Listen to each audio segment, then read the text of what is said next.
Joining us now is Professor Anita Hill, out today with a new paperback version of her book, Believing, Our 30-Year Journey to End Gender Violence. Professor Hill, thanks for being here today. It's a pleasure to be able to talk with you. Congratulations on your new show. Thank you so much, and thank you for being on this new show. I just want to start with the sort of moment we're in American politics, where you have, in particular today, for example, a group of men, the Oath Keepers, whose very existence as a group is based on homophobia, racism, misogyny. You have groups like the Proud Boys, also implicated in January 6th, who call themselves proudly, pardon the pun, Western chauvinists.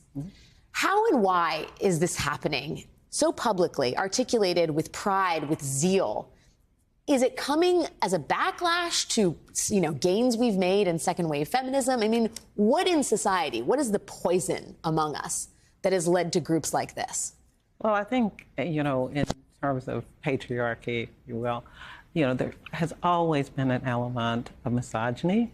That's where it lives.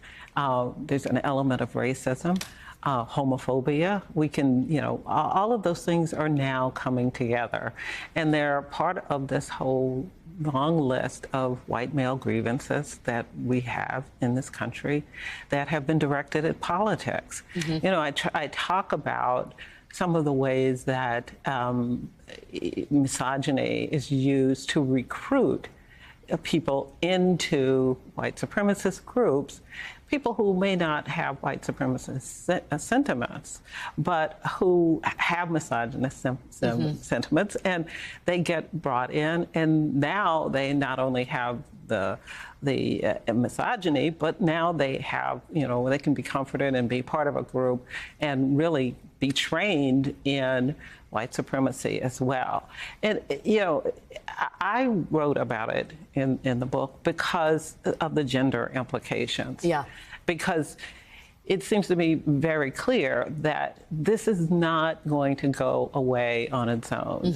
That where we are in this moment, when we have these groups very proudly proclaiming this kind of animus toward people who are making progress in this country, who are taking leadership positions, which apparently enrages some of them. Yeah. And it's not going to go away with us ignoring it. And I think that's what we've done so far. We've sort of put January 6th in one category, and we put misogyny in one category, and racism in another category. And really, there's just this interrelationship between it. And if we aren't studying, if our agencies aren't studying these groups, these extremist groups, with all of that in mind, they're going to be missing the point. Do you see the Dobbs decision? I'll set Clarence Thomas for aside, but do you see the Republican zeal to control a woman's body as an extension of that chauvinism? Obviously, pro-life groups will tell you this is about protecting the sanctity of unborn life. But do you see the same sort of chauvinism and misogyny that gives rise to the Proud Boys and the Oath Keepers? Do you see an extension of that in the Dobbs decision and related state abortion bans? I see a lot in Dobbs. And I'm going to go back to 2013 when Ruth Bader Ginsburg wrote just a phrase in one of her dissents that said that her colleagues, the conservative colleagues on the court, were on this unrestrained course to corral rights in this country, civil rights in this country. And what she was talking about was employment discrimination, specifically racism in employment, as well as sexual harassment in employment. And what she predicted was basically, if we continue this path, we are going to be setting back precedent that we have thought was there, with protections that we thought were going to be with us forever. Yeah. And I think what we're seeing with Dobbs is it's part of what she was complaining about. This is a tendency of the left, or excuse me, the right part of the conservative part of the court to really limit and disrespect the granting of rights, the extension of civil rights. So I don't see Dobbs as separate from removal of protections for sexual harassment in the workplace, for example.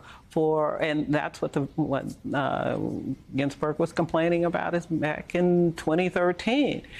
I just see this as following, a pattern that she identified and that will continue.